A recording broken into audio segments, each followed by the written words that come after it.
Meeting बहुत गजब की और ऐतिहासिक मीटिंग होने वाली है और देवेंद्र शर्मा जी हमारे बीच में आ गए हैं। तो दोस्तों आइए बगैर देरी किए हम देवेंद्र शर्मा जी को कॉल करते हैं और उसके लिए एक जोरदार तालियों से म्यूजिक के साथ हम कॉल करेंगे।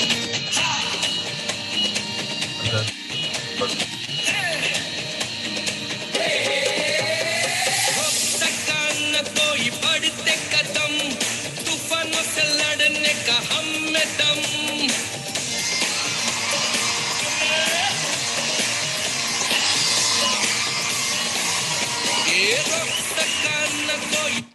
वेलकम देवेंद्र जी, आपका स्वागत है। थैंक यू सर, बहुत बहुत शुक्रिया सर, धन्यवाद सर।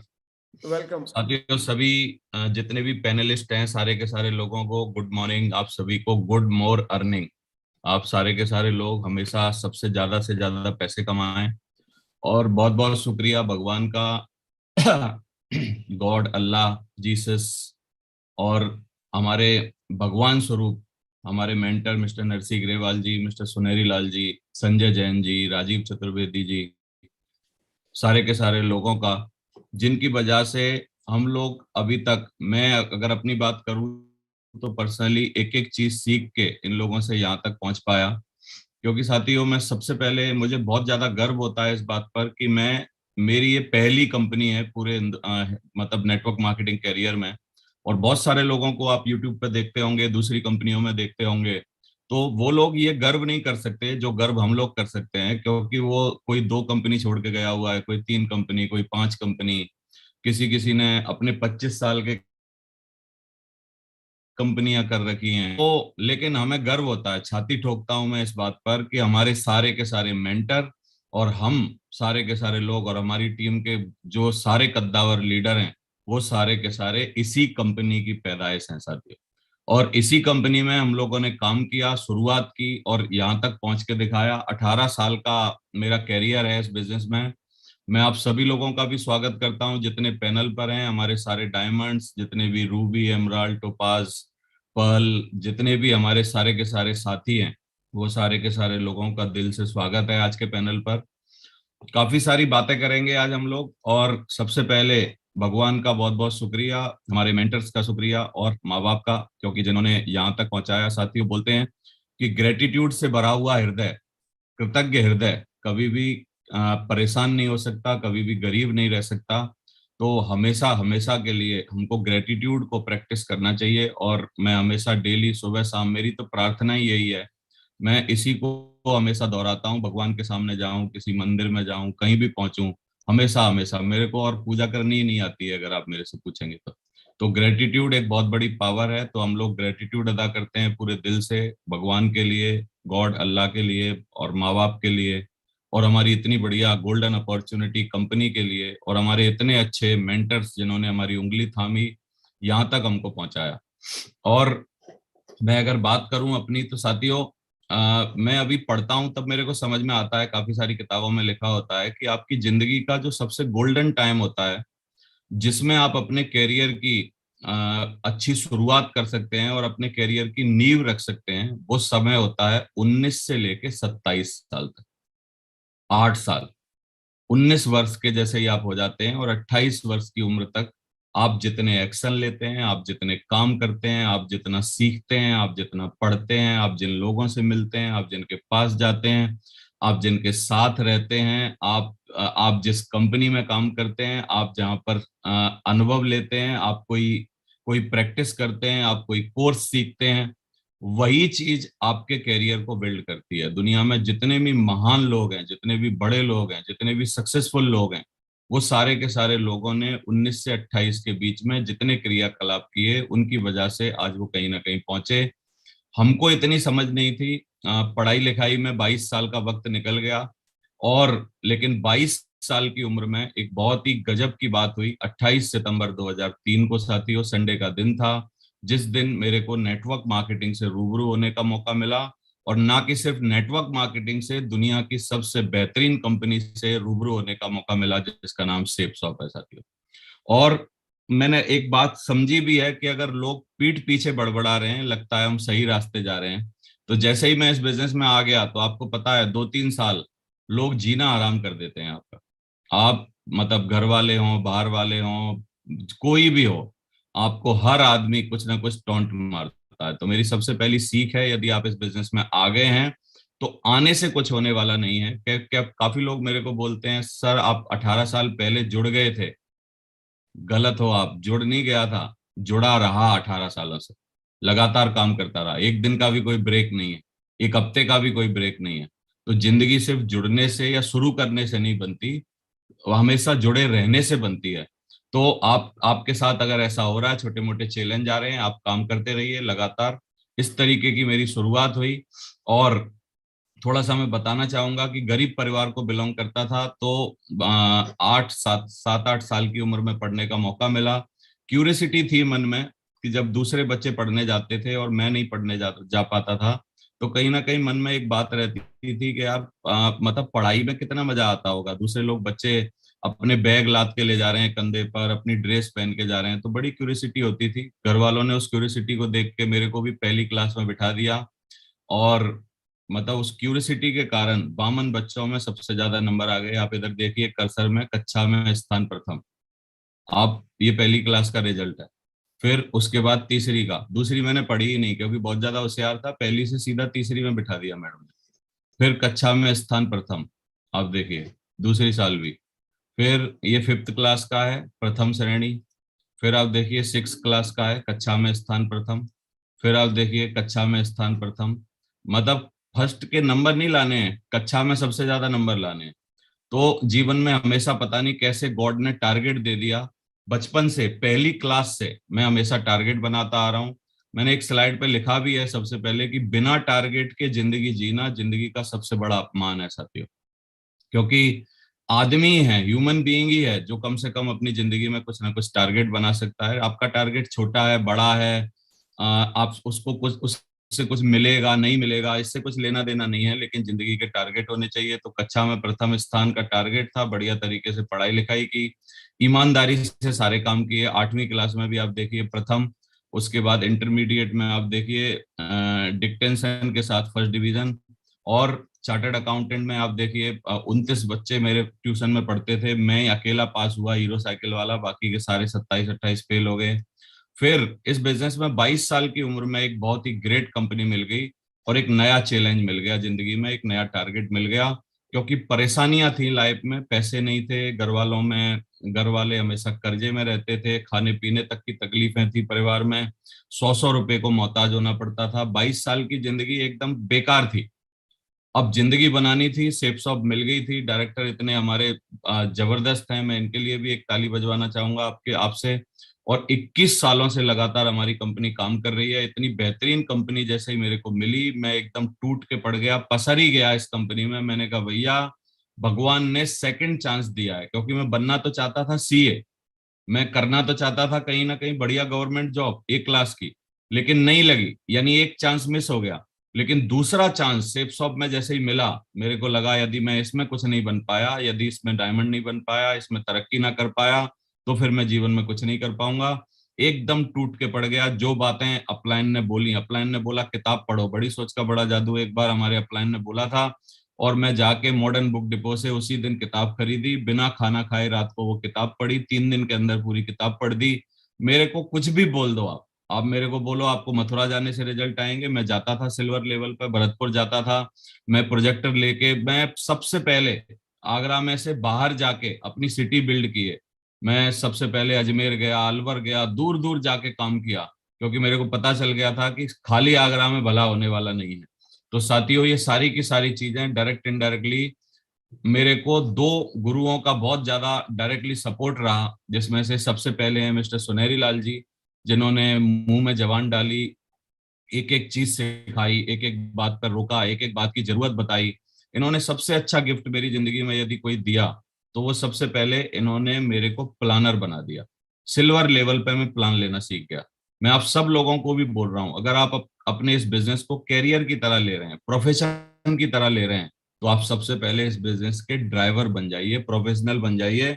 आपको प्लान और फॉलोअप के लिए जो बेसिक 4 काम होते हैं ना हमारे बिजनेस में, इनके लिए किसी दूसरे की जरूरत नहीं होनी चाहिए। यदि आपको बात बात पर दूसरे की जरूरत पड़ रही है, इसका मतलब क्या है, आप इस बिजनेस में प्रोफेशनल नहीं है, खिलाड़ी नहीं है। आप इस बिजनेस में सिर्फ बस में पीछे बैठने के लिए या धक्का लगाने के लिए आए हैं। तो इन्होंने मेरे को सिल्वर लेवल पर स्टेज का प्लानर बना दिया, जैसे तैसे जबरदस्ती। मैं भी नहीं बनना चाहता था, लेकिन सर ने वो सबसे बड़ा गिफ्ट दिया, उससे मेरे को कॉन्फिडेंस मिला और मैं काम कर पाया।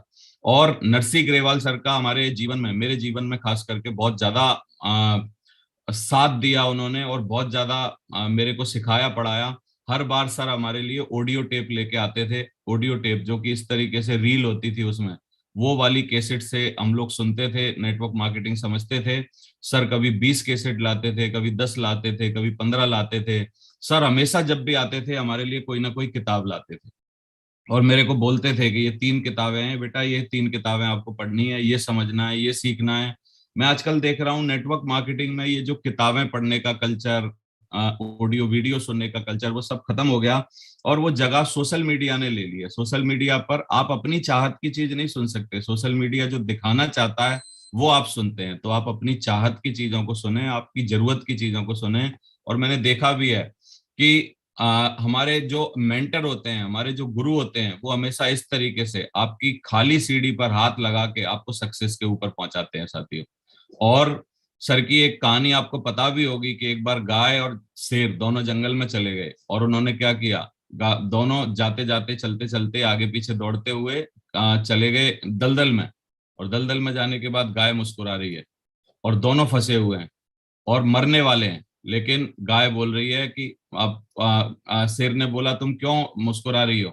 उसने बोला मैं तुम्हारे ऊपर मुस्कुरा रही हूँ, क्योंकि मेरा तो मालिक है, थोड़ी बहुत देर में ढूंढता हुआ आ जाएगा, मेरे को ले जाएगा, लेकिन तेरा क्या होगा शेर। तो मेंटर रखिए, गुरु रखिए उनसे, और बोलते भी हैं कि उनके सामने कभी भी बड़ा मत बनिए जिन्होंने आपको बड़ा बनाया हो। तो ये दोनों हमारे गुरु हैं, मेंटर हैं, मैं दिल से हमेशा इनका आभार प्रकट करता हूँ। दूसरा, हमारी बहुत ही जबरदस्त टीम है साथियों, जिस टीम की वजह से मैं यहाँ पर हूँ। और इतने धुआंधार लोग हैं, मैं किसी एक का नाम लूंगा तो दूसरे के साथ गलती होगी। ये सारे के सारे लोग, आज मुझे खुशी है कि लगभग 125 डायमंड हमारे अल्टीमेट अचीवर में हैं, और ये 125 के 125 डायमंड धुआंधार जबरदस्त बहुत बेहतरीन लोग हैं जिन्होंने यहाँ तक पहुंच के दिखाया। इसमें से हर कैटेगरी के लोग हैं, चाहे हम बात करें पुलिस की, आर्मी की, टीचर, स्टूडेंट, किसान, सारे के सारे लोग हैं हमारे साथ जो कि बहुत ही जबरदस्त काम कर रहे हैं।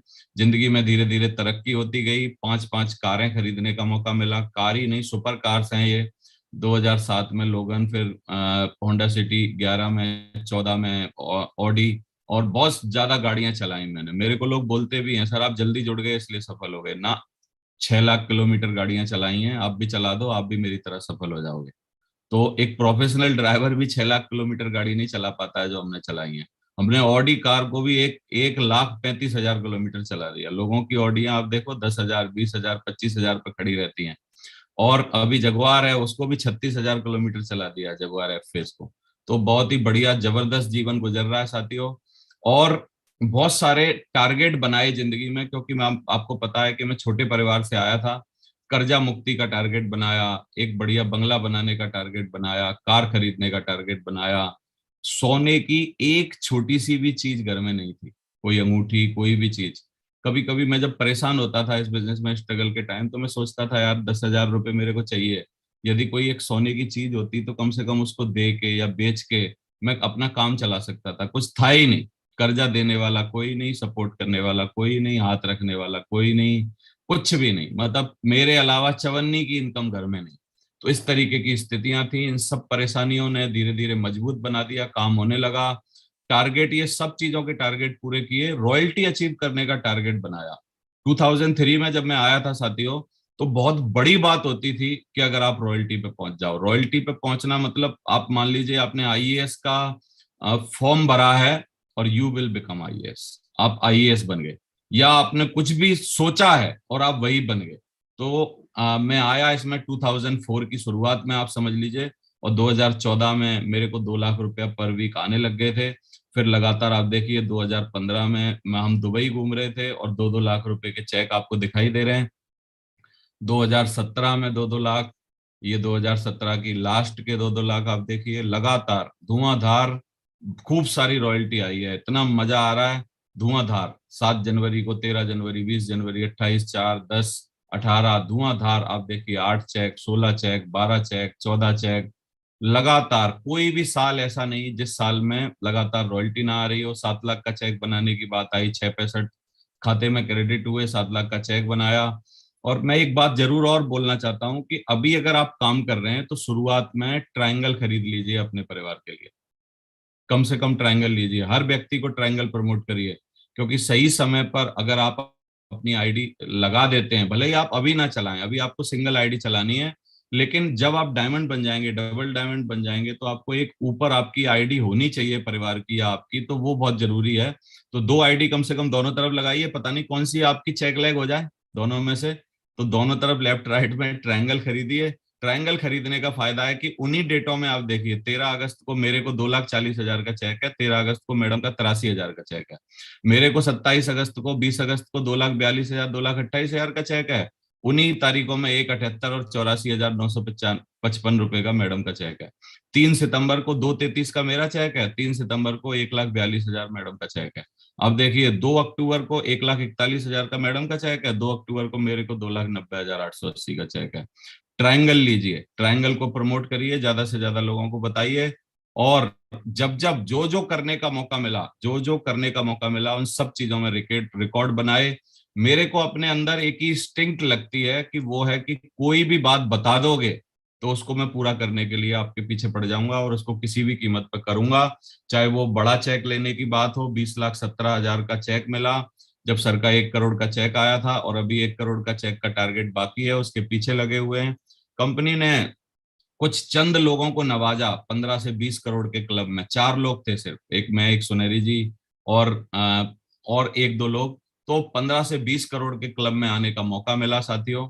और जितने भी गर्व आज तक करने की बात हुई कंपनी में, जहां जहां, चाहे वो कोई भी टारगेट हो कंपनी में, देश विदेश जाना हो, कुछ भी करना हो, हर चीज में आज तक मेरे को ऐसा कोई भी एक सिंगल जगह ऐसी नहीं है जहां पर कोई दूसरा पहुंच गया और जहां देवेंद्र शर्मा ना पहुंच पाया। और ये वादा भी है, मैं हर जगह बोलता हूँ कि जब अरबपतियों की लिस्ट बनेगी देवेंद्र शर्मा का नाम जरूर रखना पड़ेगा। नेटवर्क मार्केटिंग पूरी इंडस्ट्री की बात कर रहा हूँ।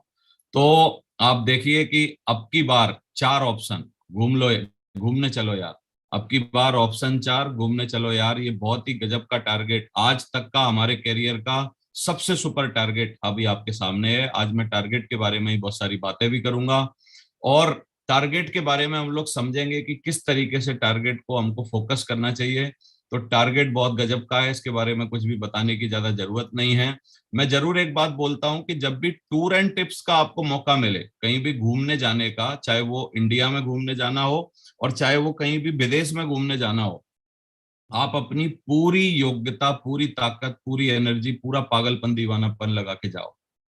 क्योंकि जब हम पढ़ते थे तो हिंदी में शायद एक शास्त्र था जिसको बोलते हैं घुमक्कड़ शास्त्र, शायद मैंने पढ़ा था, अब एग्जैक्टली मेरे को पता नहीं। उस किताब में ये लिखा था कि यदि आप एक किताब पढ़ते हो या यदि आप 5 किलोमीटर सफर करते हो, दोनों बराबर हैं। यानी घुमक्कड़ शास्त्र क्या है, दुनिया में जो लोग पूरी दुनिया घूमते हैं, जगह जगह जाते हैं, वो सुपर इंटेलिजेंट हो जाते हैं, उनको सारी चीजों की समझ होती है, नए नए लोगों से मिलते हैं।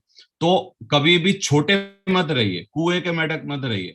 कुएं के मेढक रहने से कोई फायदा नहीं है, छोटी सी जगह में घूमने से या छोटी सी जगह में रहने से कोई फायदा नहीं है।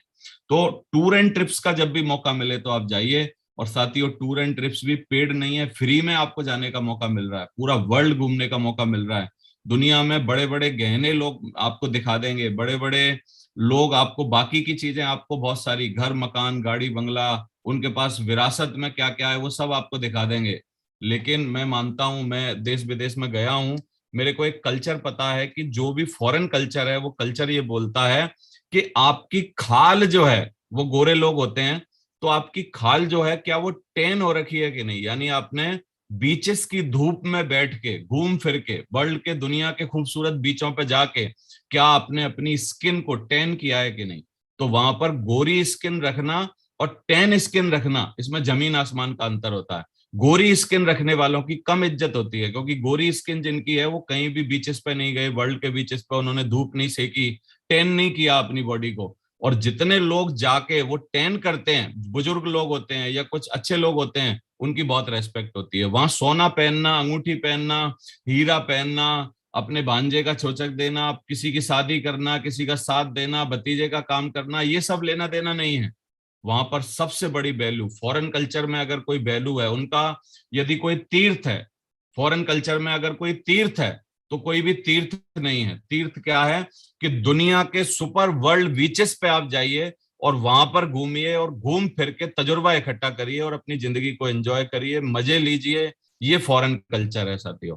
तो फॉरेन कल्चर की अगर मैं बात करूं तो उसके लिए पासपोर्ट बनाना बहुत ही जरूरी है। आप अपने लिए पासपोर्ट बनवाइए, क्योंकि आप अगर जीवन में एक पासपोर्ट बना लेते हैं तो कम से कम ये पता चलता है कि यार बंदे के अंदर कुछ है, दमदारी है। मैं देखता हूँ बहुत सारे लोग टारगेट फाइट करने के लिए लग जाते हैं, मेहनत करते हैं। उनको बोलो सर मैं ये वहां इंग्लैंड जाऊंगा, ये करूंगा, लंदन जाऊंगा, बोलेंगे भाई साहब आपने पासपोर्ट अप्लाई कर दिया?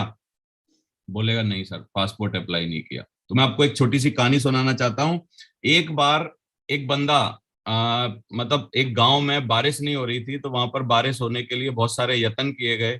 तो एक बाबा जी ने घोषणा कर दी कि कल सुबह इतने बजे पर बारिश हो जाएगी। तो कल सुबह जब बारिश होगी तो सारा गांव देखने के लिए आया, चलो यार चलते हैं। चौपाल पे सारे लोग इकट्ठे हुए। उनमें से एक सिंगल आदमी ऐसा था जो छाता लेके आया था। उस छाता लाने वाले से पूछा कि यार आप छाता लेके क्यों आए हो? तो उसने बोला कि आप सब लोगों को भरोसा नहीं है, आप तो तमाशा देखने के लिए आए हो, लेकिन मेरे को इस बाबा जी पे भरोसा है। जब बारिश होगी तो फिर छाते की जरूरत पड़ेगी, बचूंगा कैसे? तो आपका छाता क्या है? आपका छाता है आपका पासपोर्ट। आपके अपलाइन की नजर में आप सीरियस हो कि नहीं हो, ये बात आपके पासपोर्ट से पता चलती है। पासपोर्ट अप्लाई करिए। हमारे जमाने में पासपोर्ट बनाना बड़ा मुश्किल होता था। पहले हम डीएम ऑफिस जाते थे, वहां से फॉर्म खरीदते थे। फॉर्म खरीदने के बाद कारण भरना पड़ता था, उसमें सारी चीजें और अपने डॉक्यूमेंट जमा करा के आने पड़ते थे। फिर डॉक्यूमेंट पत्र व्यवहार से मतलब उससे वहां जाते थे, गाजियाबाद ऑफिस जाते थे हमारे यहाँ यूपी में। फिर उसके बाद कोई क्वेरी होती थी, वो हमको फिर पत्र लिखते थे, फिर हम उसको पूरी करके देते थे। मेरे को 2005 में सुनेरी जी घूमने गए थे।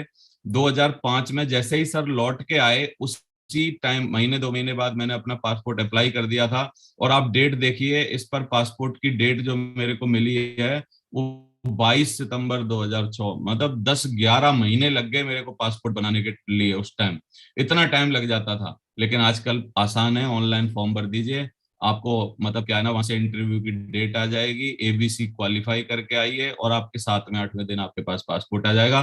फीस भी बड़ी कम है, 1000-1500 रुपए में आपका पासपोर्ट बन सकता है। तो सबसे पहली पहचान, सबसे पहली कुब्बत, सबसे पहली काबिलियत, सबसे पहली दमदारी अगर आपके अंदर कुछ है तो वो आप अपना पासपोर्ट बनाइए। पासपोर्ट नहीं है इसका मतलब आप मजाक कर रहे हैं, तमाशा देखने के लिए आए हैं। आपको भरोसा ही नहीं है कि बारिश होगी, आप छाता नहीं लेके आए हैं। तो मेरे को खुशी है, 17-18 कंट्रियां, 19 नेपाल को भी मिला लें तो 19-20 कंट्रियां हो गई घूमने में। 2007 में हम लोग थाईलैंड गए सबसे पहले, सिंगापुर, इंडोनेशिया गए, मलेशिया गए, यूएई 3-3 बार गए, और मैडम बच्चों के साथ भी गए। सारी जगह अभी तक जितनी भी आप देख रहे हैं बहुत ही मजे आए, सारी की सारी जगह मैं घूमा। एक एक करके मैं बताऊंगा तो बहुत ज्यादा टाइम लगेगा, एक्चुअली समय को भी सेव करना है। तो इतने सारी जगह। अभी 2021 में लॉकडाउन लगा हुआ था। 2020 में पूरा लॉकडाउन झेलने के बाद फरवरी में जब स्थितियां थोड़ी अच्छी हो गई तो दो ऑप्शन थे, दुबई जाना और मालदीव्स जाना। तो मालदीव्स जाने को हमने चुना, और 18वीं मैरिज एनिवर्सरी थी। बहुत ही बढ़िया, वहां पर हम गए। ये वीडियो आपने देखी होगी, सोशल मीडिया पे आप आराम से देख सकते हैं। बहुत क्वालिफाइड फॉर लंदन। हम लोगों ने बहुत सारी आइडिया है हमारी जो कि क्वालिफाई पड़ी हैं पहले से। तो मैडम ने लास्ट टाइम लंदन का टारगेट क्वालिफाई किया था, मैं भी लंदन का टारगेट क्वालिफाई किया था। अभी मेरे को खुशी है कि हम दोनों लंदन जा रहे हैं अप्रैल में। पिछले टारगेट की वजह से अभी का तो अभी जीतेंगे। और मेरे साथ बहुत सारे लोग जा रहे हैं, हरिशंकर जी भी क्वालिफाई हैं, योगेश जी, पवन जी क्वालिफाई हैं, रामकिशन जी, सरजीत जी क्वालिफाई हैं लंदन के लिए। और लंदन के लिए ये क्वालिफाई हैं हमारे टाक साहब और हमारे सैनी साहब, दोनों क्वालिफाई हैं। और ये दोनों नीरज जी और ये भाई साहब दोनों क्वालिफाई हैं। राकेश जी और रामू चरपोटा साहब ये भी लंदन जा रहे हैं, दोनों के दोनों लोग क्वालिफाई हैं। तो इस तरीके से बहुत सारे लोग आज आप देखिए कि लंदन के लिए ऑलरेडी क्वालिफाई हैं। ऐसा नहीं है कि जो चीजें आज आपके सामने है, गोवा, थाईलैंड, दुबई, इंग्लैंड, ये ऐसा नहीं है कि आज तक कुछ हुआ नहीं है, आज तक बहुत कुछ हुआ है। और मैं दुबई के बारे में यदि बात करूं तो बहुत ही गजब की जगह है। और आपने एक गाना भी सुना होगा अक्षय कुमार का कि जी करदा दिला दूं तेनू बुर्ज खलीफा। ये तो मजाक की बात है, बुर्ज खलीफा तो दिला नहीं सकते, ना वो बेचेंगे, ना साहब की कुब्बत है कि वो दिला दें। हमारी कंपनी बिल्कुल सही बोलती है कि जी करदा दिखा दूं तेनू बुर्ज खलीफा। कितने लोग बोलते हैं कि अब की बार हमारी कंपनी दिखाएगी बुर्ज खलीफा लोगों को। तो आप देख के जरूर आ सकते हैं। तो देखने के लिए आपको क्या है, पूरी दम लगानी है, मेहनत करनी है और काबिलियत से काम करना है। मैं भी काफी सारी बातें ऐड करूंगा, बहुत सारे लोगों ने टारगेट के बारे में बात की, सबकी बातें उठाइए और टारगेट के लिए काम करना चालू करिए। और लेकिन एक सवाल है, बहुत ही मुद्दे का सवाल है, लेकिन एक सवाल है कि इस बार टारगेट जीतना क्यों है, कैसे जीतना है। तो साथियों, क्यों जीतना, कैसे जीतना है, इसके बारे में काफी सारी चर्चा करेंगे हम लोग। मेरे पास लगभग अभी आधे घंटे का वक्त है, 10-5 मिनट ज्यादा लगेंगे तो मैं लूंगा उसमें। तो एक सवाल है, ये जीतना क्यों है, कैसे जीतना है। तो क्यों का सवाल का जवाब तो कोई और दे नहीं सकता, ये तो आपके जिगर से, अंदर से, दिल से, इच्छा में निकलेगा। यदि बोलते हैं कि घोड़े को पानी दिखाया जा सकता है, जबरदस्ती पिलाया नहीं जा सकता, तो साहब आपको खुद को, अपनी खुद की इच्छा बनानी पड़ेगी कि क्यों जाना है, क्यों करना है। क्योंकि आप अपने आप को एक बार इवेलुएट करके तो देखिए। यदि कोई बच्चा पढ़ रहा है और वो टेस्ट पास ही नहीं कर पा रहा, यानी टेस्ट में पास ही नहीं कर पा रहा, तो इसका मतलब उसका पढ़ना बेकार। यदि कोई आदमी कुछ कर रहा है, कोई रेस कर रहा है, कोई तैयारी कर रहा है, कोई जिम कर रहा है, और यदि वो जिम करने के बाद सालों साल जिम कर रहा है, 10 साल से जिम में लगा हुआ है, लेकिन किसी को शर्ट उतार के दिखाई नहीं पा रहा, उसका जिम जाना बेकार। ऐसे ही यदि आप नेटवर्क मार्केटिंग कर रहे हैं और आप टारगेट नहीं जीत पा रहे हैं, तो आप समझ लीजिए। तो टारगेट जीतना क्या है, मेधावी बच्चों को अलग करना, यानी सुपर घोड़े कौन है, उनको अलग करने की एक तकनीक है। और मैं बोलता भी हूं कि प्रतियोगिता यदि नहीं डाली जाएगी तब तक प्रगति नहीं होगी। तो प्रतियोगिता डालना बड़ा इंपॉर्टेंट है। प्रतियोगिता डालने से ही आपको पता चल पाता है कि कौन क्या है, किसमें कितना है दम, किसमें कुब्बत कितनी है। तो ये प्रतियोगिता है साथियों, प्रतियोगिता की तरह लीजिए। सेप शॉप हमारे अपने खानदान में हमको रिकॉर्ड ब्रेकर और रिकॉर्ड मेकर बनने का मौका देती है। तो रिकॉर्ड ब्रेकर और रिकॉर्ड मेकर जरूर बनिए। आप दुनिया में कुछ बन बन पाए या ना बन पाए, बहुत बड़े आदमी दुनिया के लिस्ट में आ पाए ना आ पाए, फोर्ब्स की मैगजीन में आ पाए ना आ पाए, आप दुनिया में अपने तहसील में बहुत बड़ा काम कर पाए ना कर पाए, आप अपने शहर में बहुत बड़ा काम कर पाए ना कर पाए, लेकिन अब मैंने सुना है कि कम से कम सेप शॉप में यदि आप जान लगा देते हैं तो अपने खानदान के टाटा जरूर बन सकते हैं। आपके खानदान में आपके सामने टिकने वाला कोई नहीं होगा, भले ही आप कितने ही बड़े खानदान से बिलोंग करते हो। मैं तो छोटे से करता था, मेरे तो बहुत सारे रिकॉर्ड हैं, मैं थोड़ा आपको दिखाता हूँ। और आप भी मेरी तरह बहुत सारे रिकॉर्ड बनाएंगे जो मैं आपको दिखाऊंगा। तो you can be a record maker और रिकॉर्ड ब्रेकर। आप अपने खानदान के रिकॉर्ड मेकर, रिकॉर्ड ब्रेकर बनिए। एक एक चीज उठाइए, क्या क्या चीज आपके जीवन में आपका रिकॉर्ड बनाएंगी। क्योंकि मैंने समझी है एक बात, कि जो लोग पहली बार कोई भी काम करते हैं ना, उनका नाम इतिहास में दर्ज होता है। नील आर्मस्ट्रांग पहली बार चंद्रमा पे गए अपोलो मिशन में, उनका जीवन भर जब तक दुनिया चलेगी तब तक उनका नाम रहेगा। आगे 1000 साल बाद भी यदि कोई सवाल आएगा, 1000 साल बाद कोई किसी बच्चे को पूछेगा कि आपको पता है, do you know about it, कि चंद्रमा पे पहली बार कौन गया था, तुरंत वो हाथ खड़ा करके बोलेगा। छोटा सा बच्चा चश्मा लगा के, नीचे नाक सरका के, नाक पे चश्मा लेके बोलेगा नील आर्मस्ट्रांग। कोई किसने भारत की खोज की थी, बोलेगा वो फलाने व्यक्ति ने। वो कोई किसने ये पहली बार किया था, महिला प्रधानमंत्री कौन थी, फलानी थी। ये कौन था, पहली बार था। तो अगर आप अपने खानदान में पहली बार विदेश जाने का, कार लाने का ये रिकॉर्ड बना लेते हैं, तो भाई साहब आपके खानदान में भी ये रिकॉर्ड रहेगा, आपके जीते जी तो रहेगा ही, और बाद में भी ये सब बातें रहेंगी। तो कुछ लोग हमेशा दम दिखाते हैं, कुछ लोग हमेशा दुम दिखाते हैं। मेरे को पक्का पता है, मैं जिन लोगों से बात कर रहा हूँ, जो मेरे को यूट्यूब पर लाइव सुन रहे हैं और जो भविष्य में सुनेंगे, और जो लोग अभी सुन रहे हैं, वो सब दम दिखाने वाले हैं, कोई भी दुम दिखाने वाला नहीं है। तो मैं कुछ रिकॉर्ड अपने बताता हूँ जो मैं याद करके लिख पाया, इससे भी बहुत सारे हैं। कुछ को मैंने छोटा समझा, मैंने कहा यार इसको मैं क्यों लिखूं, कोई बहुत बड़ी बात नहीं है। तो अपने खानदान का पहला लखपति बनने का टारगेट था मेरा, मैं बना। मेरे खानदान में कोई भी लखपति वखपति, कोई खाते में 1 लाख रुपए किसी के होते ही नहीं थे, तो हमने खाते में रखे 1 लाख रुपए। अपने खानदान में पहली बार हवाई यात्रा का टारगेट, पहली बार विदेश जाने का टारगेट, पहली बार नई कार लाने का टारगेट, पहली बार बच्चे डीपीएस जीपी जीडी गोयन का टॉप के स्कूल में पढ़ाने का टारगेट, भेजने का टारगेट, पहली बार कर्ज मुक्त जिंदगी का टारगेट। क्योंकि मैं जब जन्म लिया 22 साल की उम्र तक, जब तक मैं इस काम में मैं खुद कर्ज मुक्त ना हो गया, तब तक मैंने कर्जा मुक्ति कभी सुनी ही नहीं। हमारे सब लोगों पर कर्जे हमेशा रहते थे, कर्जे से ही सारे काम हमारे घर में होते थे। अपने बैंक बैलेंस में 1 लाख, पहली बार 1 लाख रखना, फिर 10 लाख रखना, फिर 1 करोड़ रखना, और अभी तो करोड़ों और पड़े रहते हैं, इतने सारे खाते हैं। और 360 गज का बंगला 2011 में बनाने का टारगेट, म्यूचुअल फंड, स्टॉक्स और जितने भी इन्वेस्टमेंट के तौर तरीके होते हैं, 10 करोड़ का अपना खुद का बीमा कराने का टारगेट। साथियों, एक एक चीज मैं अभी मेरे को याद आ रहा है, मैं इसमें लिख नहीं पाया, इतनी सारी चीजें। तो बहुत सारी कमर्शियल प्रॉपर्टीज खरीदने का टारगेट, जिससे कि किराए की जुगाड़ अभी तक हो रखी है, 2.5-3 लाख रुपया लगभग किराया आया करेगा सारी प्रॉपर्टीज से, जितनी प्रॉपर्टीज हमने ले रखी हैं। किराए और ब्याज से लाखों की इनकम का टारगेट। 5 नई कारें हैं, जिनमें से दो लग्जरी कार, एक ऑडी, उसके बाद जगुआर एफएस, और तीसरी कार खरीदने का भी रिकॉर्ड अपने नाम पे आएगा, गारंटी से आएगा। 20 बार विदेश जाने का टारगेट। नेम फेम पूरे हिंदुस्तान में होना, गूगल पे चेक करो, यूट्यूब पे चेक करो, जगह जगह मैं कहीं भी जाऊं, एयरपोर्ट पे जाऊं, सब लोग मिल जाते हैं। कोई भी दूसरी कंपनी के लोग बोलते हैं आप देवेंद्र शर्मा हैं, मैंने यस सर। खानदान का पहला अरबपति होने का टारगेट भी मैं ही बनाऊंगा, ये भी मेरा टारगेट है कि आप जीवन में जो चाहें वो कर सकते हैं। तो धीरे धीरे जब आप टारगेट के पीछे पड़ जाते हैं तो आप कभी पीछे नहीं रह सकते। टारगेट ही एक ऐसी ऊर्जा है जो आपको दुनिया में हमेशा आगे निकालेगी, चाहे वो अपने पर्सनल हो, फिजिकल हो, हेल्थ के हो, दुनिया के जितने भी आपके टारगेट हैं वो आपको आगे निकालते हैं। और हमारे सर ने, नरसिंह ग्रेवाल सर ने ऐसे ही नहीं बोला है कि सब रोगों की एक दवाई टारगेट जीतो मेरे भाई। आप कितना भी इस पे पीएचडी कर लो, मंथन कर लो, सोच लो, आप कितना भी दिमाग लगा लो, आपको एक ही बात निकल के आएगी कि यार सर ने बड़ा गहराई से बोली है ये बात कि सब रोगों की एक दवाई टारगेट जीतो मेरे भाई। गरीबी चल रही है, तकलीफ चल रही है, परेशानी चल रही है, बीवी इज्जत नहीं कर रही, दुनिया में कुछ काम नहीं हो रहा, घर में परेशानियां हैं, तकलीफें हैं, कर्जा है, क्रेडिट कार्ड के लफड़े हैं, बहुत सारी दिक्कतें हैं। एक ही काम पे फोकस कर दो, बस बस आप टारगेट जीत जाओ, सारे लफड़े खत्म हो जाएंगे।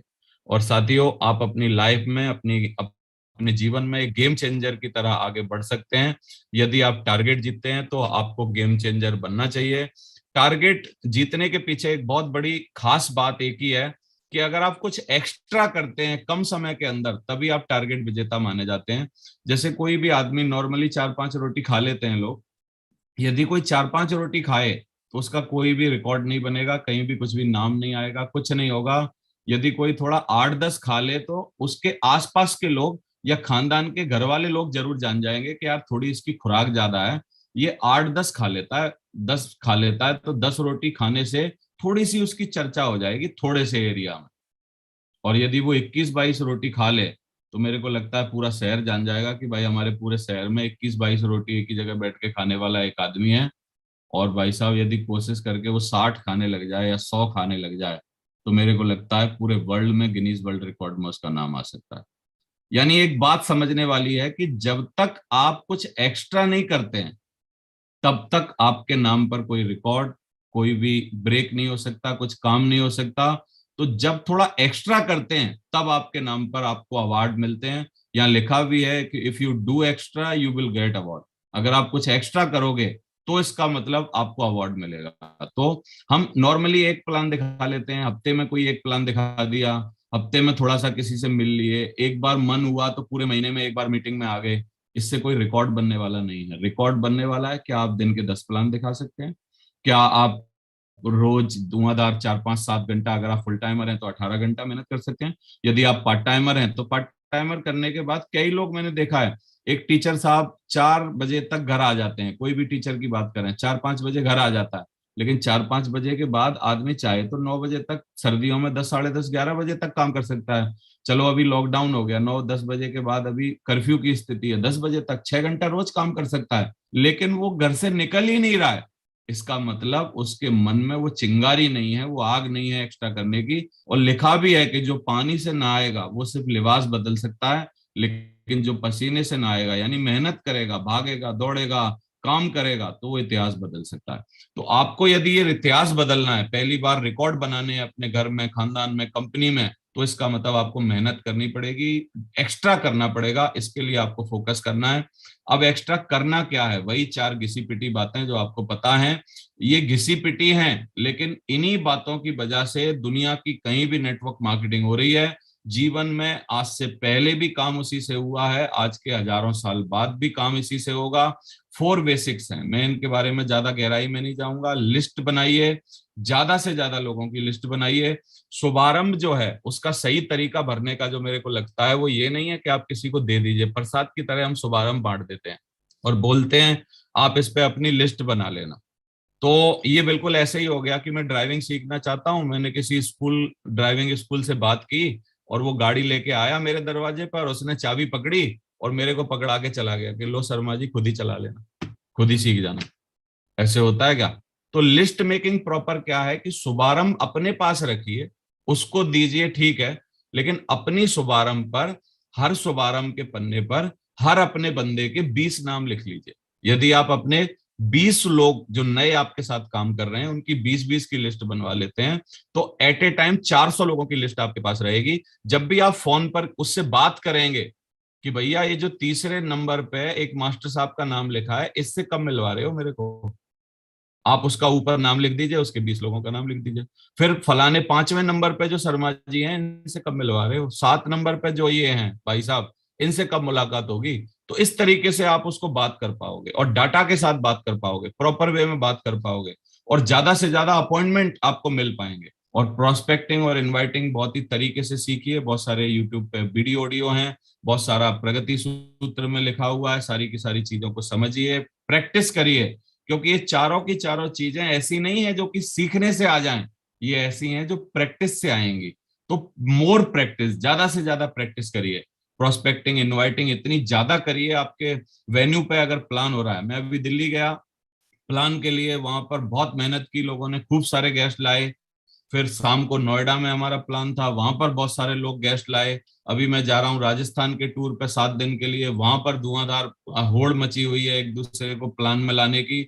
प्रमोशनल प्लान करवाइए, ज्यादा से ज्यादा बड़े से बड़े व्यक्ति को अपने यहाँ प्लान करने के लिए बुलाइए, उनको इनवाइट करिए, रिक्वेस्ट करिए उनसे और मैक्सिमम प्रमोशनल प्लान दबा के करिए। और जिस जिस एरिया में आप, दूर दूर एरिया में अगर कहीं छोटे मोटे एरिया में काम कर रहे हैं, डेली प्लान चलाइए। यदि आपके पास प्रोजेक्टर है, आपकी गाड़ी में रखा है प्रोजेक्टर, आप रखते हो, लैपटॉप है आपके पास, प्रोजेक्टर है तो वेल एंड गुड, प्रोजेक्टर को दिखा के 10 लोगों को प्लान दिखाइए रोज शाम को कहीं ना कहीं। यदि नहीं है तो अकेला लैपटॉप की स्क्रीन खड़ी करके 7-8 को कहीं ना कहीं प्लान दिखाइए, रोज शाम को प्लान दिखाना चाहिए। वो हर डॉक्टर सफल होता है जो रोज ओपीडी करता है, वो हर आदमी जो रोज तमाशा दिखाता है उसका काम चलता है, और हर आदमी जो लगातार कंटिन्यू लगा हुआ है वो सब काम करते हैं। केबीसी में अमिताभ बच्चन भी 6 दिन, 5 दिन, सोमवार से लेकर शुक्रवार तक डेली खिलाते हैं, तब उनका काम होता है। रोज करने वाला काम कर लेता है। 100 प्लान, ज्यादा से ज्यादा प्लान दिखाइए। मैंने पहले भी बोला था, प्लान दिखाना सीख लीजिए। प्लान दिखाना आपको नहीं आता भाई साहब, आप मजाक कर रहे हो नेटवर्क मार्केटिंग में। आप जल्दी से जल्दी प्लान दिखाना सीखिए। प्लान दिखाने में आपको कोई भी लफड़ा नहीं होना चाहिए, और प्लान बहुत आसान है। 3 P बताने हैं। पहला P कंपनी की प्रोफाइल बता दीजिए, दूसरा P थोड़े प्रोडक्ट बता दीजिए, तीसरा P हमारा जो प्लान है बस उसको बता दीजिए और काम हो गया आपका। दूसरा MCR में रहिए। MCR में रहने से एक फायदा है कि MCR की शुरुआत नीचे से होती है। पहले रिपोर्टिंग करिए अपने प्लान को। रिपोर्टिंग में आप कॉल भी कर सकते हैं, रिपोर्टिंग करिए। रिपोर्टिंग रोज बताइए लोग कॉल करके। रिपोर्टिंग, काउंसलिंग और कॉल दोनों मान लीजिए इसको, काउंसलिंग भी है C से और कॉल भी है। रोज 5 मिनट कम से कम बात करिए, रिपोर्टिंग करिए। रिपोर्टिंग कॉल करने से अपलाइन और आपके बीच में गहरे संबंध बनेंगे, अच्छा लगेगा उनको, एक दूसरे के साथ रहने का मौका मिलेगा, और तभी आप असली मेंटरशिप में रह सकते हैं। आप मेंटरशिप में रह ही नहीं सकते जब तक ये दोनों काम नहीं करें। आप खाली मेंटरशिप में फिर दूर से ही हैं, कुछ नहीं हो रहा यदि आप ये दोनों काम नहीं कर रहे। रिपोर्टिंग करिए, कॉल करिए, तो मेंटरशिप में है। और ये टारगेट फाइट कैसे होगा, यही 4 बेसिक करने से। अब मोस्ट इंपॉर्टेंट क्या है, एक चीज जिसको मैं आगे बताऊंगा, इसी की तैयारी करके मैंने बात चालू की है, इस पे खत्म करेंगे। फोकस। मैंने देखा कि बहुत सारे लोग काम करते हैं, जीतते क्यों नहीं? बहुत सारे लोगों को आता है बेसिक करना, क्योंकि जीतते क्यों नहीं? बहुत सारे लोग करना चाहते हैं लेकिन जीतते क्यों नहीं? वो इसी कारण से नहीं जीतते हैं, क्योंकि उनका फोकस नहीं होता। कुछ लोग क्यों टारगेट नहीं बनाते हैं साथियों? लोगों को खुद की क्षमताओं पर यकीन नहीं होता, इसलिए नहीं बनाते। लोग दूसरों के अनुसार चलते हैं, इसलिए नहीं बनाते। लोगों के दिमाग में एक अनजाना डर छुपा हुआ होता है, इतनी मेहनत करूंगा तो कहीं बीमार तो ना हो जाऊं, ओमिक्रॉन तो नहीं आ जाएगा, ये तो नहीं हो जाएगा, फलाना तो नहीं हो जाएगा, इसलिए वो नहीं करते। लोग अपने आराम क्षेत्र, कंफर्ट जोन जो है उससे बाहर नहीं जाना चाहते। लोग संयम नहीं रखना चाहते कि यार मैं आज मेहनत कर रहा हूँ, इसके आज रिजल्ट नहीं आएंगे, थोड़ा 15 दिन बाद आ जाएंगे, आज कुछ बिना पैसा के मेहनत तो कर लूं। लोगों को तुरंत नगद नारायण चाहिए, आज प्लान दिखाया तो तुरंत रिजल्ट आना चाहिए आज। क्योंकि हम फास्ट फूड की संतानें हैं, हम चाउमीन खा के बड़े हो रहे हैं, तो इसका मतलब हमको बिल्कुल संयम ही नहीं है। लोगों को मुश्किल काम करना पसंद नहीं है, इसलिए वो टारगेट नहीं बनाते, और लोगों को मालूम ही नहीं कि टारगेट बना के फाइट कैसे करते हैं, तो टेक्निकल उनको कमी है। इस कारण से लोग, बहुत सारे लोग नहीं बनाते। लक्ष्य निर्धारण से जुड़ी हुई कुछ भ्रांतियां भी हैं जिनको मैं दूर करना चाहता हूँ। मैं लक्ष्य निर्धारण के बिना ही सब हासिल कर लूंगा या कर सकता हूँ, ये बहुत लोग सोचते हैं, ये बहुत ही गलत है। कुछ नहीं कर पाओगे बिना टारगेट के। मैं ज्यादा दूर तक सोच नहीं सकता। लोग सोचते हैं अभी की सोचो, अगले महीने की, अगले हफ्ते की, अगले दिन की, क्या करना है इतना दूर सोच के। मैं कोरे सपने देखने में यकीन नहीं रखता। कई लोग बोलते हैं मुझे नहीं लगता कि ये सब संभव है। लोग कई तो यकीन ही नहीं करते कि यार मैं भी विदेश जाने के लिए बना हुआ हूँ, ऐसे होता है। लक्ष्य निर्धारण बड़े लोगों की बात है, अरे वो गोल वोल तो बहुत बड़े लोग बनाते हैं, हम लोग आम आदमी हैं। सिर्फ वित्तीय लक्ष्य निर्धारित करना ही काफी है, पैसे से संबंधित थोड़ी बहुत चीजें कर लेते हैं, बाकी नहीं करते। मैं इतनी मेहनत नहीं कर सकता, कई लोग मेहनत से ही घबरा जाते हैं। मैं लक्ष्य निर्धारण से मानसिक दबाव आता है। कई लोगों ने हमको बोला है सर इतना प्रेशर मत करो सर, प्लीज प्रेशर मत करो सर। प्रेशर से घबरा जाते हैं यार। कुकर में प्रेशर ना देने से दाल तक नहीं पकती भाई साहब। बिना प्रेशर की जिंदगी कैसे बनेगी? थोड़ा बहुत प्रेशर झेलना सीखो।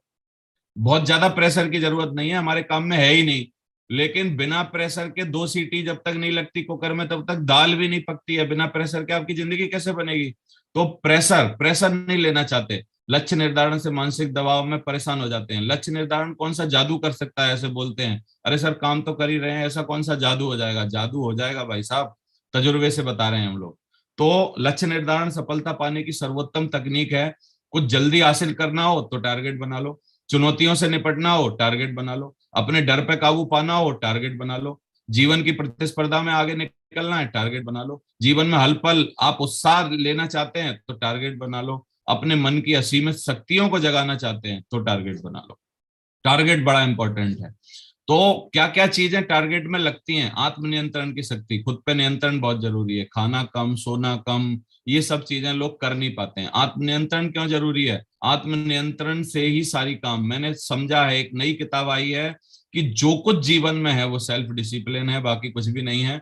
अपनी गलतियों को ढकना बंद कीजिए, खुद की आलोचना बंद कर दीजिए कि मेरे से नहीं होगा, मेरे में ये कमी वो कमी। आप अपनी अच्छाइयों को देखिए, एक अच्छाई यदि आप में है वही बहुत है। 99 कमियों की कोई बात नहीं। किसी और के साथ तुलना मत करिए, किसी भी बहानेबाजी से बचिए। लोग बहानेबाजी बहुत बनाते हैं, मेरे साथ ऐसा हो रहा है वैसा हो रहा है, छोटी छोटी चीजों को बहुत बड़ा करके ले लेते हैं। आंखों पर पड़ा आवरण हटाइए। तो साथियों, फोकस करने के लिए यदि आप तैयार हैं तो आज फोकस का ऑपरेशन करते हैं। बस मेरा टाइम हो ही रहा है, जल्दी जल्दी खत्म करते हैं। तो फोकस फोकस को जब मैंने देखा, समझा, जाना इसके बारे में, तो बहुत सारी किताबें फोकस पे लिखी हुई हैं। Hyper focus, unwavering focus, deep focus, laser focus, sharp focus, quantum focus, undivided focus, इतनी सारे नाम दिए गए हैं फोकस को। और ये सारी बातें कुल मिला के एक ही बात बोल रही हैं, भैया अपने फोकस को हिलने मत दो। अगर आपका फोकस हिला, बाकी आपका सब चला गया। आप में कितनी ही काबिलियत हो, कितनी ही मेहनत करने की दम हो, कितनी ही ऊर्जा हो, यदि फोकस नहीं है तो कुछ नहीं है। तो फोकस बड़ा इंपॉर्टेंट है साथियों। तो फोकस को हम समझेंगे, और फोकस पे ही हम लोग, अभी मैं एंड करूंगा। अपने शरीर की और मन की पूरी शक्ति और ऊर्जा को एक ही जगह केंद्रित कर दें, उसको फोकस बोलते हैं। तो आप पूरे शरीर की ऊर्जा और शक्ति को केंद्रित करिए, किस पे? टारगेट पर। टारगेट पे लगाइए। और टारगेट इतना आसान है, ये बना बनाया सैंडविच है आपके सामने। क्योंकि गोल बनाओ, फिर उनको लिखो, फिर तैयार करो, बहुत दिक्कत होती है। ये तो बना बनाया है यार, 3 महीने में 9 मार्च तक डेडलाइन भी है, बस करो काम उसके ऊपर। If you have too many priorities, यदि आपकी जिंदगी में बहुत सारी प्रायोरिटीज हैं, it's means you have no priority. यदि प्रायोरिटी ज्यादा नहीं होनी चाहिए, कुल मिला के आपकी प्रायोरिटी कम होनी चाहिए। तो एक ही प्रायोरिटी बना लो कि 3 महीने के अंदर किसी भी कीमत पे 90 दिनों में मेरे को ये करना है, और कम से कम अपने आप को प्रूफ करना है। If you have more than 3 focus, 3 चीजों पे याद आप एक ही बार में फोकस कर रहे हैं, तो it means you have no focus, आपका कोई फोकस नहीं। यानी फोकस हो ही एक ही चीज पे सकता है। मैंने वन थिंग करके एक किताब पढ़ी थी, उसमें राइटर बोलता है कि हमारा माइंड जो है वो मल्टीटास्किंग कर ही नहीं सकता प्रभु, इसके लिए बना ही नहीं है। मल्टीटास्किंग जैसी कोई चीज दुनिया में एडजस्ट ही नहीं करती। ये कंप्यूटर नैनो सेकेंड्स में काम करता है, लेकिन एक एक करके ही काम करता है, कभी भी दो चीजों पर इकट्ठा काम नहीं करता। कंप्यूटर भी हमेशा एक एक चीज पे ही काम करता है, और इतना जल्दी कर देता है कि हमको लग रहा है मल्टीटास्किंग करता है, नहीं, लेकिन करता है एक एक पे ही है। ब्रोकन फोकस सिंड्रोम एक नई तरीके की बीमारी आई है दुनिया में, और वो कैसे आई है? An average man in a metropolitan city is looking at this smartphone at least 112 time in a day. 112 बार हम लोग मेट्रोपॉलिटन सिटी में अपना मोबाइल देखते हैं, उस पर कोई नोटिफिकेशन, कोई फेसबुक, कोई कुछ कोई कुछ कोई कुछ। और लोगों को ये बीमारी हो गई है ब्रोकन फोकस, मतलब फोकस रखना, फोकस को तोड़ना सिखाया जा रहा है आजकल। दुनिया में जितनी भी कंपनियां हैं, जितनी भी चीजें हैं, उनके पैसे बन रहे हैं इस फोकस को आपके को तोड़ने के लिए। टीवी का यदि आपका फोकस वो हिला सकती है तो टीवी के पैसे बन सकते हैं। कोई और सोशल मीडिया प्लेटफॉर्म है तो उसका फोकस हिला सकते हैं तो आपका उनके पैसे बन सकते हैं। तो ब्रोकन फोकस सिंड्रोम क्या बोलता है? A man chasing behind two rabbits. यदि आप दो खरगोश को एक टाइम पे पकड़ने की कोशिश करोगे, कैचेस नाइदर, आप कोई भी नहीं पकड़ पाओगे। तो मैं आपको बोलूंगा कि जिंदगी का एक ही लक्ष्य बनाइए, एक ही टारगेट बना लीजिए। जब तक ये हो नहीं जाता है तब तक आप इसमें लगे रहिए। एक 90 डेज फार्मूला क्या बोलता है? बोलता है only one focus for 2 hours minimum. कम से कम 2 घंटा दिन में एक फोकस को दीजिए। ज्यादा दे सकते हैं तो बहुत ही ज्यादा बढ़िया है। वन फोकस रखिए, 2 आवर्स मिनिमम काम करिए, और 3 महीने तक उसमें अनडिवाइडेड लगे रहिए। भले ही उसका रिजल्ट कुछ भी आए, पूरा हो ना हो, उससे कोई लेना देना नहीं है, उसमें करिए। और डिस्ट्रक्शन से बचिए। प्रैंक वीडियो आ रही है यूट्यूब पर, news video, emotional video, shoot video, गाने की वीडियो, कोई बच्चा गाना गा रहा है, यूजलेस वीडियो आ रही है। इन सब वीडियोस के चक्कर में हम पड़े रहते हैं और हमारी सारी लाइफ खराब हो जाती है, चाहे social life, family life, professional, spiritual, physical, emotional, mental, सारी लाइफ है हमारी बर्बाद है। किससे? एक छोटे से फोन से। तो मैं ये नहीं बोल रहा हूँ, जो जरूरत की चीजें हैं वो फोन पे जरूर करिए, लेकिन फालतू टीवी, फालतू फोन, फालतू सोशल मीडिया में पढ़ने का कोई मतलब नहीं है। One thing completed are far better than 10 thing half completed. बहुत बढ़िया बात लिखी है कि एक चीज यदि आप पूरी कंप्लीट कर लेते हैं, ये बहुत ही बढ़िया है। यदि आप 10 चीजों को अधूरी छोड़ देते हैं, कोई फायदा नहीं 10 चीज अधूरी छोड़ के। तो जीवन की वन थिंग ढूंढिए। बड़े बड़े लोगों की वन थिंग आपको पता है, तो आप अपनी भी वन थिंग बनाइए, पूरी करिए। Ignore the distraction. कैसे इग्नोर कर सकते हैं? If you keep picking up stone to throw on every dog. यदि आप कहीं रास्ते में जा रहे हैं और आप पे कुत्ते भौंक रहे हैं, और यदि आप हर कुत्ते को एक पत्थर उठा के मारोगे, you will never reach your destination. आप अपनी डेस्टिनेशन पे नहीं पहुंच पाओगे साहब।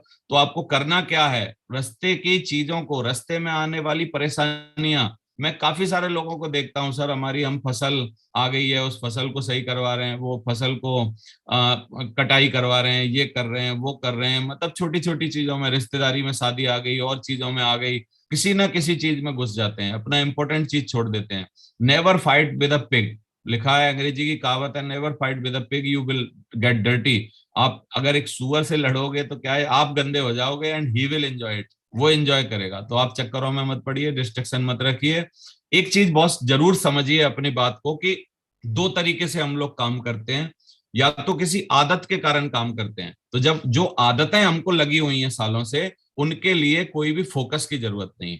खाने की आदत, सोने की आदत, पीने की आदत, पानी पीने की आदत, रोटी खाने की आदत, और बाकी के जो बेसिक काम है, जिनकी आदतें, ऑफिस जाने की आदत, इसके लिए कोई फोकस की जरूरत नहीं, क्योंकि जो आदतें हैं वो फोकस नहीं मांगती हैं आपकी जिंदगी में, वो टास्क। लेकिन कॉम्प्लेक्स टास्क जो होते हैं, कॉम्प्लेक्स क्या है? एक्सरसाइज करना, उसके लिए फोकस की जरूरत है। दौड़ने जाना, उसके लिए फोकस की जरूरत है। बाकी की चीजें, पढ़ाई करना, उसके लिए फोकस की जरूरत है। ये कॉम्प्लेक्स टास्क हैं। तो कॉम्प्लेक्स टास्क जितने हैं वो फोकस मांगते हैं, आदतें फोकस नहीं मांगती। और यदि आप बार बार अनडिवाइडेड फोकस रखते हैं अपना, तो धीरे धीरे उनकी भी आपको हैबिट पड़ती जाती है। फिर आप विदाउट फोकस के भी बहुत बड़ा काम कर पाएंगे, यदि वो आपकी आदतों में आ जाएगा तो 21 दिन का चैलेंज लीजिए साथियों। हर साइकोलॉजिस्ट बताता है कि 21 दिन चुनौती यदि हमने कोई ले ली और उसको पूरा कर दिया। यदि आप किताब पढ़ना चाहते हैं, 21 दिन तक लगातार पढ़िए। आप सुबह वॉक करना चाहते हैं, 21 दिन तक करिए। आप कोई भी काम करना चाहते हैं, 21 दिन की चुनौती को समझ के करिए। एक ही काम पर फोकस रखिए, एक बार में एक काम उठाइए। 2 3 5 7 10 अभी दिसंबर का लास्ट महीना चल रहा है, बहुत लोग लिख देंगे मैं किताब पढ़ा करूंगा, मैं ये करूंगा ये करूंगा ये करूंगा, बहुत सारी चीजें लिख देंगे, एक भी नहीं हो पाएगी। कोई एक आध सुधार करिए एक आध महीने के अंदर, तो आपकी जिंदगी में वो हो सकता है। आप चाहे किताब पढ़ रहे हैं, चाहे आप एक्सरसाइज कर रहे हैं, फैमिली के साथ वक्त बिता रहे हैं, और मूवी देख रहे हैं, मूवी देखते समय आप सोचो, हम जब जब मूवी देखते हैं क्या हम 3 घंटा फोकस्ड होके देखते हैं कि नहीं? बाकी सब चीजें भूल जाते हैं, कोई फोन आ रहा होता है तब भी नहीं उठाते। तो इस तरीके का अनडिवाइडेड फोकस कोई भी काम करने में प्रैक्टिस करिए। किताब पढ़ते समय 5-10 मिनट आप फोकस के साथ पढ़िए। एक्सरसाइज करते समय परिवार के साथ बैठे हैं तो पूरा फोकस परिवार के साथ लगाइए। तो धीरे धीरे प्रैक्टिस करिए फोकस्ड रहने की। तो ये सारी चीजें आप कर सकते हैं। मल्टीटास्किंग हमारा दिमाग कर नहीं सकता, जैसे मैंने आपको बताया था। डिस्ट्रक्शंस जो हैं, डिस्ट्रक्शंस को घटा के, बोला जाता है डिस्ट्रक्शंस घटाने में इतनी ताकत होती है कि 10 साल के गोल को आप 6 महीने में पूरा कर सकते हो, यदि आप अपना अनडिवाइडेड फोकस किसी चीज पर लगा सकते हो। एक एक एक एक क्या है ना, सर्वे हुआ था, अमेरिकन साइकोलॉजिकल एसोसिएशन ने ये सर्वे किया 1990 में कि 90 मिनट तक ही आदमी मैक्सिमम फोकस कर सकता है, इससे ज्यादा नहीं कर पाता है। क्यों नहीं कर पाता? यदि हम इसको देखें तो बहुत सारी चीजें हैं, बहुत सारी चीजें हैं। वो डिस्ट्रैक्ट हो जाता है, कुछ दूसरी चीज में लग जाता है, कोई और काम करने लग जाता है। तो आप अनडिवाइडेड फोकस को आप धीरे धीरे करिए।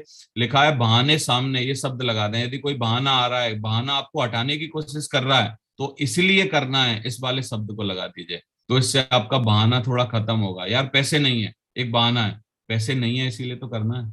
यार नींद आ रही है, नींद अच्छी ले पाए जिंदगी भर, बहुत बढ़िया तरीके से ले पाए, इसीलिए तो अभी कर लेते हैं। तो ध्यान जरूरी है, ज्ञान बहुत ज्यादा जरूरी नहीं है। तो ध्यान लगाइए, ध्यान को, फोकस को ही ध्यान कहते हैं, फोकस करिए। और नॉलेज, एक्सपीरियंस, नॉलेज सबको है, एक्सपीरियंस सबको है, इच्छाएं सबको है, पाना सबको है, मोटिवेशन भी सबके अंदर होता है, लेकिन वो डिस्ट्रक्शन सबसे बड़ा रीजन है जिसकी वजह से हम काम नहीं कर पाते और माइक्रो सेकंड्स में हमारा हम डिस्ट्रैक्ट हो जाते हैं। लेकिन हर बड़े आदमी ने क्या सीखा भाई साहब? बचपन से ही फोकस्ड रहने की प्रैक्टिस कर रखी है इन लोगों ने।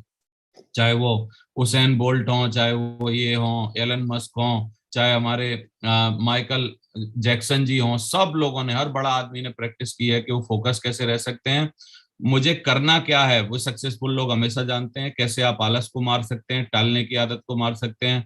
फोकस बढ़ाते हैं ये लोग, तब सफल बनते हैं। आप कोई भी आदमी नहीं देखेंगे जिंदगी में जिसने फोकस नहीं रखा और बड़ा बन गया। अब हम क्लोजिंग की तरफ जा रहे हैं, एक छोटी सी स्टोरी समझते हैं।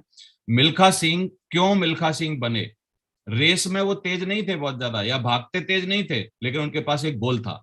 गोल क्या था? टारगेट क्या था उनका? सबसे पहला टारगेट, आप छोटे छोटे टारगेट से महान आदमी बनते हो। आप सोचोगे मेरी जिंदगी में मैं ये टारगेट गोवा का जीतूंगा, इससे बहुत बड़ा काम क्या हो जाएगा, गोवा तो मैं ऐसे ही जा सकता हूँ ना। इनका छोटा टारगेट था कि दूध मिलेगा, दूध। आपने देखी होगी ये वीडियो, यार दूध मिलेगा, चलो यार भागते हैं। तो दूध लेने के लिए, एक छोटा सा टारगेट पार करने के लिए उन्होंने रेस लगा दी, जिंदगी की पहली रेस जीत गए। धीरे धीरे दूसरा क्या हुआ, दूसरी बार उनको एक जुनून आ गया, यार जैकेट पहननी है। किसकी? पिटाई हुई, जैकेट पहनने के लिए जैकेट पहन ली थी, दूसरे की पिटाई हुई, और दूसरा गोल बना लिया, जैकेट पहननी है, जैकेट के लिए जीत गए। तीसरा गोल, उनका टारगेट जो है वो उनके कोच ने दे दिया जहाज में, आपने देखा 45.9 मिल गया उनको, बोला ये टारगेट है। आपका 45.9 क्या है?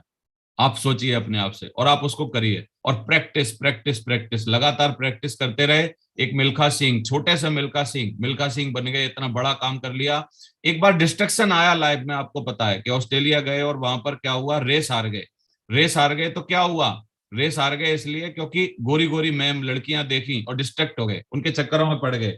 आपने गाना भी सुना होगा, और इस गाने में बात क्या हुआ, खुद गए और अपने बाथरूम में बहुत सारे तमाचे मारे अपने आप को कि यार डिस्ट्रैक्ट नहीं होना है मेरे को, मेरा अपना गोल है, मेरे को करना है। और फिर उसके बाद अपने ही देश की एक बहुत सुंदर देवी जी आई, लेकिन उनको मना कर दिया कि आपकी तकलीफ नहीं है, मेरी तकलीफ है, मैं डिस्ट्रैक्ट हो जाता हूँ देवी जी, मैं आपका साथ नहीं दे पाऊंगा, मैं आपके साथ नहीं रह पाऊंगा, मेरे को अपना लक्ष्य पूरा करना है। यानी डिस्ट्रक्शन को हटाया और बहुत सारी प्रैक्टिस की। आपने देखा यहाँ पर वो अपने पसीने से बाल्टी भर देते थे। क्यों? भरोसा करता है गैरों पर, जब चलना है तो उसको अपने पैरों पे, इसका मतलब लगातार जोर लगा के। और चौथी चीज है कि मेंटर रखिए अपने पास। ये 4 चीजें मैंने आपको बताई। सबसे पहले लक्ष्य आपको आगे की तरफ ले जाता है। दूसरा, आइडेंटिफिकेशन ऑफ डिस्ट्रक्शन, अपनी देखिए कि किन चीजों में आप डिस्ट्रक्ट हो रहे हैं। आप शादी में घुस रहे हैं, आप नौकरी में घुस रहे हैं, किसी और चीज में घुस रहे हैं, और आपको क्या डिस्ट्रक्ट कर रहा है। और तीसरी चीज क्या है आप रेज योर स्ट्रेंथ, आप अपनी ताकत बढ़ाइए। एक प्लान दिखाते हैं, 4 प्लान दिखाने की कोशिश करिए, धीरे धीरे इंप्रूव करिए। और चौथा, अपना एक मेंटर रखिए।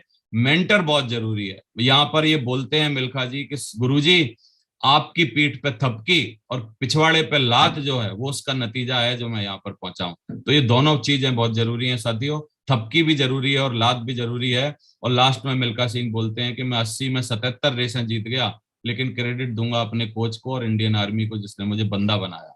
और साथियों, मैं आपको एक ही बात बोल सकता हूं लास्ट में, कि इज्जत और पैसा कभी पड़ा हुआ नहीं मिल सकता, दोनों कमाने पड़ते हैं। और आपको कमाने का मौका है, आप टारगेट जीतिए, मेहनत करिए। मेरे साथ एक प्रतिज्ञा कर सकते हैं, प्रतिज्ञा है, ये नरसिंह ग्रेवाल सर ने लिखवाई थी। प्रतिज्ञा है मेरी अपने आप से कि मैं विजेता हूं। ये मेरा खुद से वादा है कि मैं 9 मार्च रात 12 बजे तक अपने दिमाग या सोच में एक बार भी नहीं आने दूंगा कि मैं अपना विदेश का टारगेट नहीं जीत सकता, क्योंकि मैं जानता हूं कि मैं इससे कम और आसान टारगेट मेरे लिए कभी नहीं आएगा। मेरे लिए अब के बाद कभी ये मौका ही नहीं मिलेगा कि मैं लंदन चला जाऊं, मैं दुबई चला जाऊं, गोवा चला जाऊं, मैं यहाँ पे जा सकता हूं या अपनी लिस्ट में नाम ला सकता हूं, ऐसा हो नहीं पाएगा। और इस बार मैं किसी भी कीमत पर जीत के रहूंगा। बहुत कम लोग होते हैं जो अपने अंदर की ऊर्जा को एक जगह केंद्रित कर सकते हैं, लेकिन मैं आपसे बोलूंगा, यदि आप उन बहुत चंद कम लोगों में से हो तो एक दिन आप सितारे की तरह चमकोगे। साथियों, मैं सब लोगों को चाहता हूं कि वो टारगेट जीतें, लेकिन मेरा अंदर का मन बोलता है कि सबके कुब्बत की बात नहीं।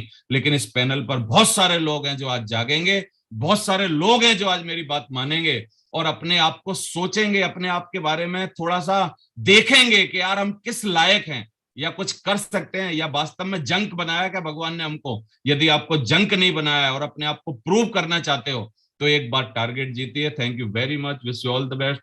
बहुत बहुत धन्यवाद सर का जो मेरे को मौका दिया पैनल पे आने का। थैंक यू वेरी मच, बहुत बहुत थैंक शुक्रिया। यू देवेंद्र जी, बहुत जोरदार तालियां देवेंद्र जी के लिए, बहुत जोरदार तालियां। कोई बढ़ते कदम तूफानों से लड़ने का हम